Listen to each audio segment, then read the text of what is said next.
courtesy of Bevan, VK5BD's ATV and YouTube channel, VK1WIA National News, Radio Sport and Wireless Weather is next.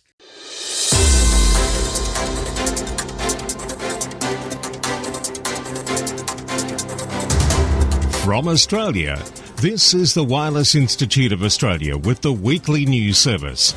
This broadcast is in text, audio and video and is accessed on wia.org.au.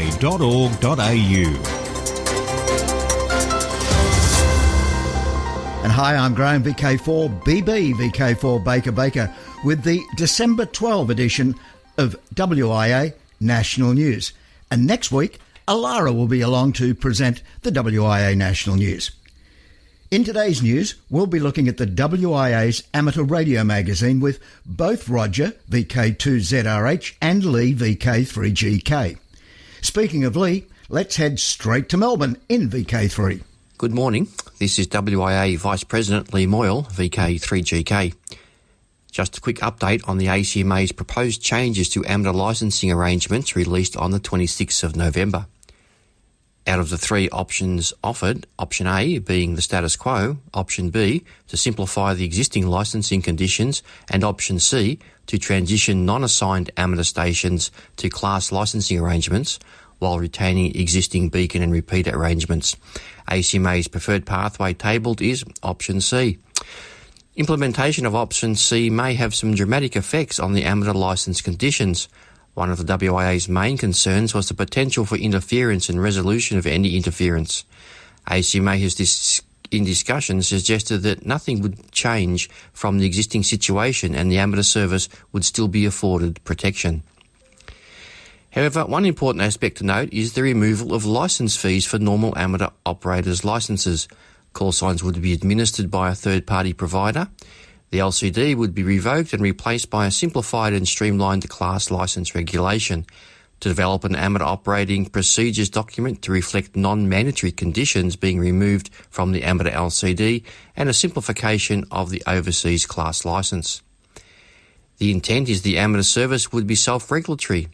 An interesting concept indeed. The WIA's recent beta release of ham ads online has had both members and non-members signing up for the classifieds. The uptake has been excellent and recent feedback has praised the webmaster for a modern mobile-friendly site. If you haven't already, head over to www.hamads.com.au and register. Browse the adverts and maybe even post your own up. Election of directors, a call for nominations. We have 3 directors retiring at the next AGM by rotation and the sitting directors can renominate. Have you ever considered to nominate to the board of the WIA, your WIA? More information is available on page 17 of this current issue of AR Magazine. Speaking of AR Magazine, which should be in most members' letterboxes by now, I can say what a magnificent cover layout. Kudos to the WIA professional publications team. Peek inside and find excellent articles including a 40-metre half-square antenna, a DYI digital VSWR meter, propagation tools, part 1 of the magnificent VK3AQZ ATU project, the great VI3RA Radio Australia site activation roundup, contesting and more. And don't forget, the ARRL 10-metre contest is on this weekend. The 10-metre band has been open from VK3 to USA most mornings, to JA Asia and Europe most evenings. That's it from me. 7 threes from Lee, VK3GK. This is VK1WIA. All points of contacts from today's news stories are to be found in print when you read the web editions, www.wia.org.au. This is Editor-in-Chief of Amateur Radio Magazine, Roger Harrison, VK2ZRH. As listeners may or may not know, our magazine is sold through newsagents across Australia. The general idea is to use the channel to promote amateur radio to a wider audience and to reach amateurs who are not members of the WIA. Not all newsagents stock our magazine, however. I had a chat with our client manager at the news agency distributor recently with a view to seeing if AR magazine could be better distributed, to put it out there in front of more amateurs and potential readers, if possible. I proposed that if we identified for them the postcodes of where we knew licensed amateurs lived, it would be better to have AR magazine delivered to news agencies in those postcodes, or the nearest adjacent postcodes. My contact at the distributor agreed to give it a try. So from issue 1 next year, which goes on sale in the first week of February, that will happen and continue over following issues. And then we'll see how news agency sales go. To prepare for this, I enlisted the help of Mark Hillman, VK3 Oscar Hotel Mike. He was able to extract a list of postcodes of licensed amateurs from the ACMA's public database of radio communications licensees. With a few iterations, he produced a simple database which I shared with our distributor's client manager. Note, I did not provide a list of radio amateurs' addresses, only postcodes. During the course of this exercise, I learned that from issue 4 last year through issue 4 this year, news agency sales of AR have improved at a rate of 3.2% on average across that period. Not world-breaking, but at least we're going in the right direction after the disastrous 5-month hiatus last year, followed by monthly publication between August and December 2020, after I came on board and got things back on track. Now, on a different note, for amateur radio club committees and publicity officers, I'd like to remind you that if your club is affiliated with the WIA, you can have one free advertisement up to half a page in size, published in Amateur Radio magazine once per calendar year. This is an ideal medium for clubs to promote an events calendar, a hamfest or a technical symposium, for example. Where 2 or more affiliated clubs are acting jointly in organising an event, one larger advertisement may be published in AR, without charge, up to a maximum of 1 full page. The content of all such advertisements is restricted to club activities related to amateur radio and shall not include any material of a commercial or personal nature. Get all the club advertising policy details from the WIA website. Search for Club Advertising Policy and download the PDF or use the URL in the text edition of this broadcast. Contact emails can be found on page 1 of each issue of AR magazine. Check the policy and book your advertising by the direct route. Don't go some backdoor way and then complain up and down social media and on air that your advertising was censored or rejected unfairly, as did one non-affiliated organisation earlier. No names, no pactorial. OK, time to remind listeners that the theme for the first issue in 2022 is contesting. This has been Amateur Radio Magazine Editor-in-Chief Roger Harrison, VK 2ZRH, for VK1WIA News.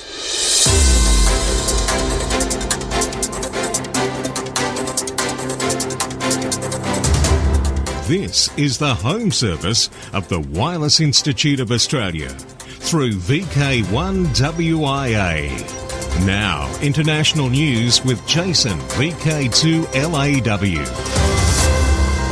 Hello, commencing international news from Region 1, Hoovers and handhelds. The German Bundesnetzagentur has banned the sale of Test 4 Model 6 robotic vacuum cleaners, not only because it used lasers to chase your cat or dog, but it also sported a wireless link complete with a networked remote control.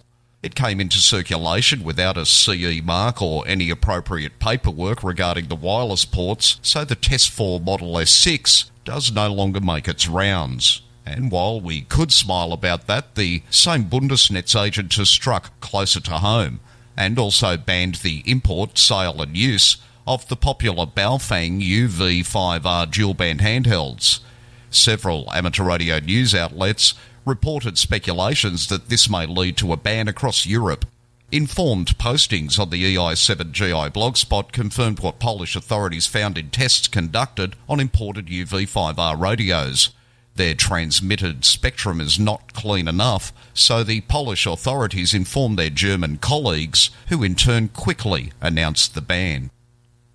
Ham radio exams in Austria cancelled.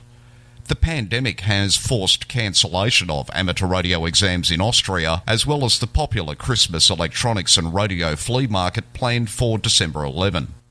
Exams planned for Vienna and Graz are amongst those who have been cancelled due to the COVID pandemic. Amateur radio exams in Austria are oral, with amateurs asking candidates questions about the hobby. There is no capability to take the exam online. In news from Region 2, Northrop Grumman Corporation, headquartered in Virginia, USA, has signed a Space Act agreement with NASA under the Commercial Low Earth Orbit Development Program for $125.6 million to design a safe, reliable and cost-effective commercial free-flying space station in low Earth orbit. Northrop Grumman's commercial space station design will use current flight systems and advanced crew-focused technology under development that allows for rapid deployment with modular expansion to meet the growing needs of the space economy. In Region 3, an important tool used by amateur radio operators may have helped locate a commercial airliner that was tragically lost nearly 8 years ago. Graham Kemp, VK4BB, filed this story to Amateur Radio Newsline. Here's that story. A British aeronautical engineer who has employed weak signal propagation reporting, or WSPR, in attempts to find remnants of a doomed Boeing 777 that crashed in March of 2014, is claiming to have located the missing aircraft. Malaysian Airlines flight MH370 disappeared into the South Indian Ocean, west of Perth, Australia, when it should have been en route to Beijing, and, although debris has washed up, wreckage of the plane itself has not yet been found. The engineer, Richard Godfrey, told the BBC recently that his finding, which he believes has at last located the crash site, came through using a combination of Boeing performance data, Inmarsat satellite data, oceanographic floating debris drift data and WhisperNet data. German engineer Robert Westphal, DJ4FF, was an early proponent of aiding in the search for the plane using WSPR or weak signal propagation reporting, although there remain other whisper experts in the amateur radio community who have shed doubts on the success of this method. Robert Westphal publicly reaffirmed his confidence in it. Thanks, Graham. Now staying in Region 3, it's to Japan. Japan to recruit first new astronauts in 13 years to support Artemis program. Japan's space agency is set to recruit astronaut candidates for the first time in 13 years as part of its efforts to support the NASA-led Artemis lunar exploration program, saying successful candidates will be assigned to work long-term at the International Space Station on the Japanese experiment module Kibo attached to the ISS or NASA's Lunar Orbit Outpost Gateway. JAXA, under an agreement with NASA, is set to provide several capabilities for the Gateway's International Habitation Module, IHAB, which will provide the heart of Gateway life support capabilities and additional space where crew will live, work and conduct research during Artemis missions. For WIA National News, in Sydney, I'm Jason, VK2LAW. Across Australia, from VK1WIA, you're tuned to the WIA National News Service. From Brisbane, it can be heard on 7130 kHz lower sideband every Sunday at 9 a.m. Eastern Standard Time. I'm Gary, VK4AR. Now, operational news with Felix, VK4FUQ. Hello there. We start radio sport and operational news with a trip to the Crimean. And as Trevor, VK4BAT, said, I'm Felix. And next, the Russian Amateur Radio Society issued the following statement regards the occupied Crimean, internationally recognised as part of the Ukraine. A translated statement on their website reads, in accordance with the order of the Ministry of Sports of the Republic of Crimea, dated November 15, 2021, in the Republic of Crimea, it is accredited as a regional sports federation for the sport radio sports for 4 years. We congratulate our colleagues from the Republic of Crimea and wish them success in the development of radio sports in the region. No further details apart from a facsimile of an official-looking decree was published in that article. In light of the paramilitary associations of the Russian amateur radio clubs, as well as the sports, this move ties in with the de facto integration of Crimea into Russia. Now, contest-wise, check out December 11-12, 10 metres worldwide. Then in 2022, January, the entire month every year, is the WIA Ross Hall VHF UHF Marathon Contest. WIA VHF UHF Field Days, Saturday 15 through Sunday 16 January, Dipperson BK6. John Moore Memorial Field Day, March. Harry Angel Memorial 80 metre Sprint, Saturday 7th of May. VK Shires Contest 11th of June.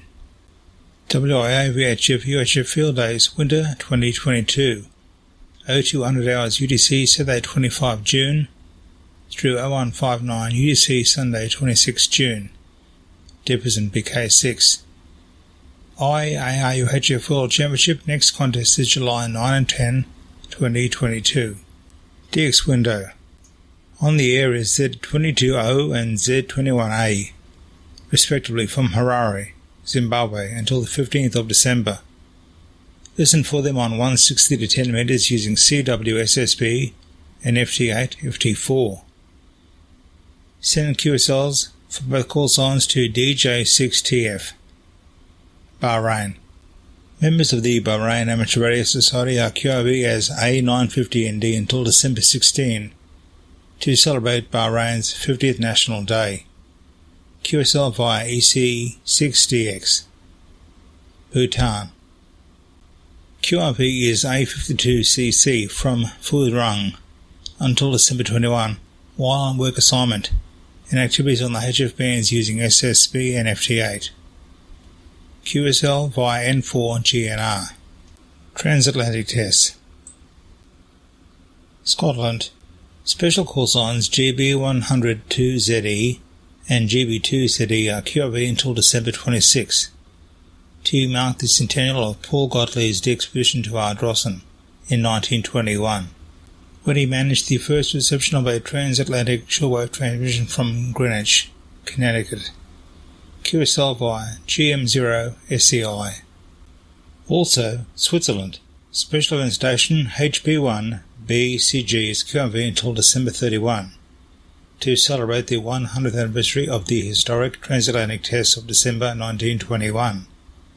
QSL via HP9ACA. Netherlands. Special event stations PA21XMAS, PD21SANT, and PD22HNY are QRV during December. QSL via operator's instructions. BBC Centenary Special Event GB100 BBC. Members of the BBC's Radio Club, the London BBC Radio Group, have been granted an exceptional all-year special event call sign to help celebrate the BBC's centenary year in 2022. Ofcom will permit GB100 BBC to operate throughout the year, starting at midnight on New Year's Day from the headquarters station in Broadcasting House, London. For BK1 WIA National News, I'm Felix, VK4FUQ Inningham.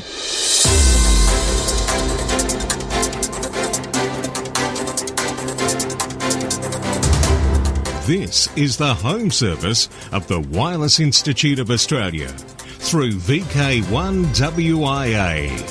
Now, special interest group news with Cole, VK3GTV. Hello, and first up it's ATV. Every pixel tells a story. tinyurl.com/WIA-news-videos. That link is a video version of this news compiled by VK5BD, Bevan. It's well worth a look. On with the segment, and using the Pluto and RPI4 for amateur TV and narrowband.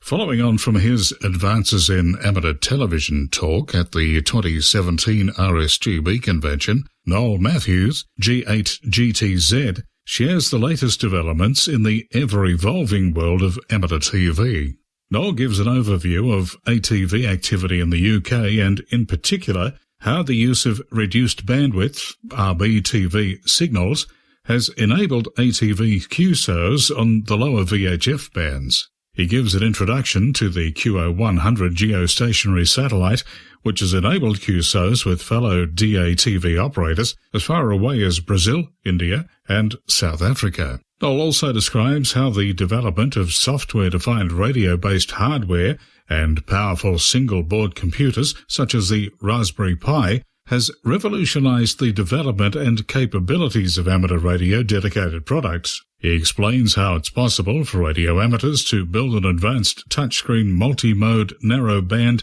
and digital ATV transceiver covering 50 MHz to 10 GHz for under £350. That's under 700 Aussie dollars. Watch Using the Pluto and RPI-4 for Amateur TV and Narrowband by Noel Matthews, G8GTZ. Worldwide Special Interest Group's Final Frontier. Space Lacuna.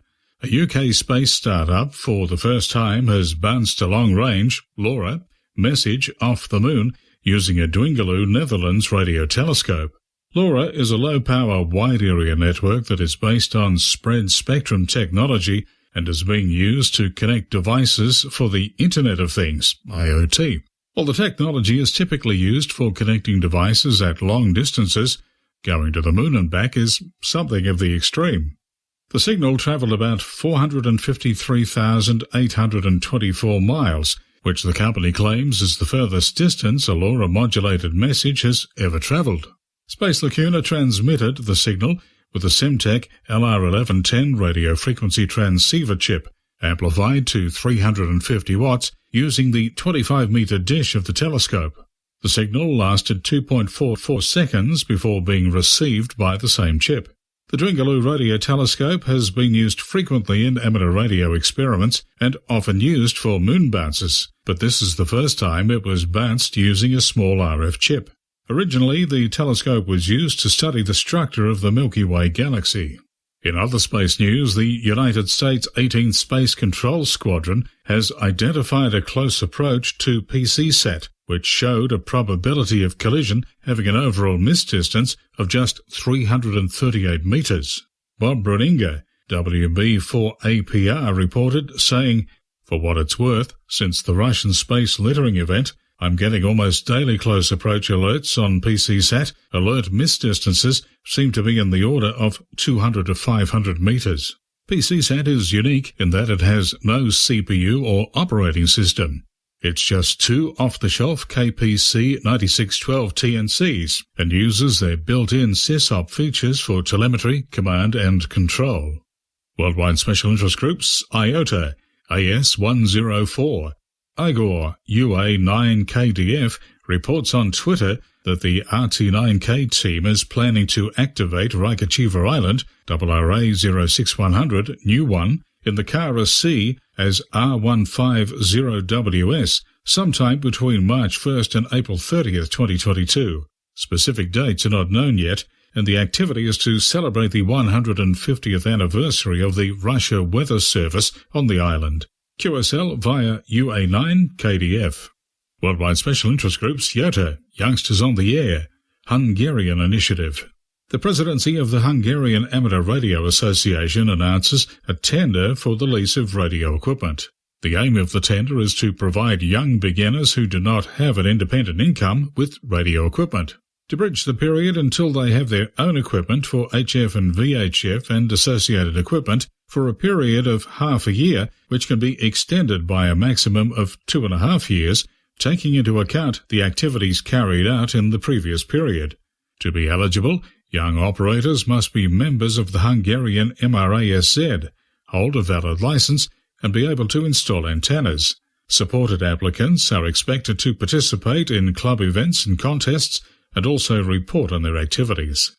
We'll finish this segment today with a visit to the Q News Workbench, the Nuts and Bolts Report.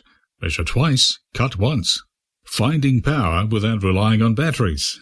Imagine a world in which your various internet-linked devices didn't have to rely on batteries. Well, researchers in Spain can already see that day coming. Kent Peterson, KC0DGY, reporting for AR Newsline, said, "They've been on the wish list for lots of us, but now battery-free devices have made the leap to the list of possibilities for some researchers in Spain." Scientists at the IMDAA Networks Institute in Madrid are using Li-Fi and radio frequency backscatter technologies to make it happen. After 3 years of research, they've created a sustainable wireless communication system that they call passive Li-Fi, and say it could be deployed for systems in smart agriculture, smart cities, and even smart homes. A November 26th article on the Hackster website describes how Li-Fi happens. The article says, Internet of Things, IoT, devices will transmit data by reflecting and modulating the incoming RF signals present in the environment, a passive transmission technique known as RF backscattering that consumes very little power. One of the researchers notes that when the scientists began their work, Li-Fi technology and RF backscattering were viewed as independent from one another.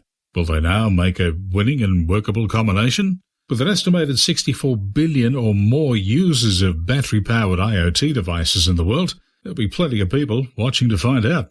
And that wraps it up for me for this week. Stay safe. I'm Col, VK3GTV. Across Australia, from VK1 WIA, you're tuned to the WIA News Service. In South Australia, it can be heard on digital C4FM repeaters, VK5 RKW 70cm, VK5 RDF 2m, VK5 RBB 2m and 70cm, VK5 RSC 70cm, and VK5 RCT at 0900 hours Sunday morning and again at 1900 hours Sunday evening on room 69159, Adelaide 10G. I'm Pete, VK5JP. This is VK1 WIA. All points of contacts from today's news stories are to be found in print when you read the web editions, www.wia.org.au. On the social scene, 2021, and a reminder to Tarcadians. Today, Sunday, December 12, Townsville Amateur Radio Club's Monster Auction, Mystery Prezi Auction, Barbecue Lunch. It happens from 10 a.m. at the Girl Guides Training Centre Bluewater. Then on December 27 in Warrnambool, well, let's find out what's happening from Stephen. Hi, this is Stephen, VK3VLF. Just wanting to inform you of a new event on the amateur radio calendar, the inaugural Warrnambool Hamfest. It's being jointly run by the Warrnambool District Amateur Radio Group and the Portland and South West Radio Group on Monday the 27th of December 2021. It's open to traders at 8 a.m. with entry to public at 10 a.m.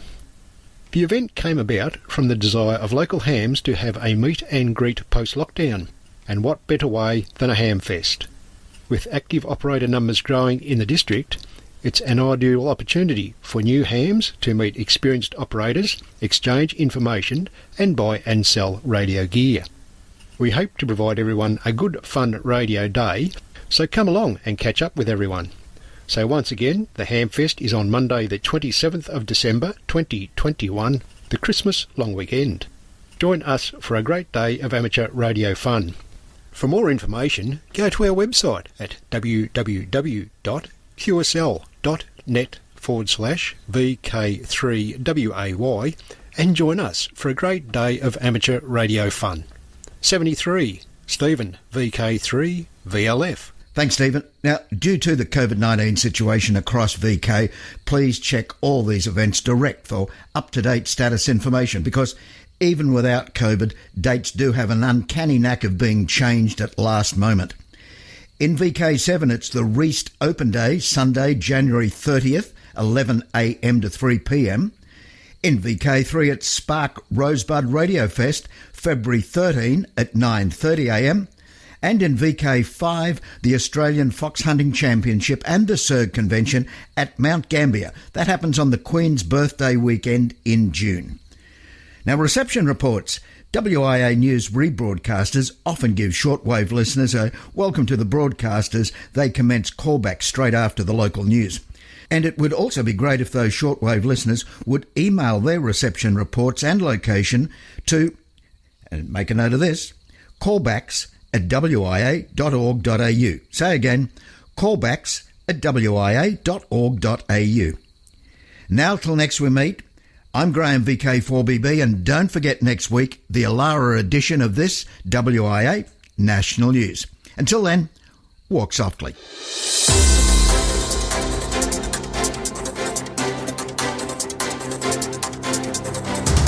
From Australia, this has been the Wireless Institute of Australia with the weekly news service.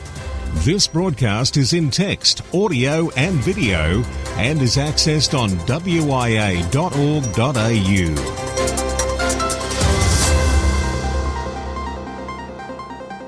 Courtesy of Bevan, VK5BD's ATV and YouTube channel, this has been WIA National News.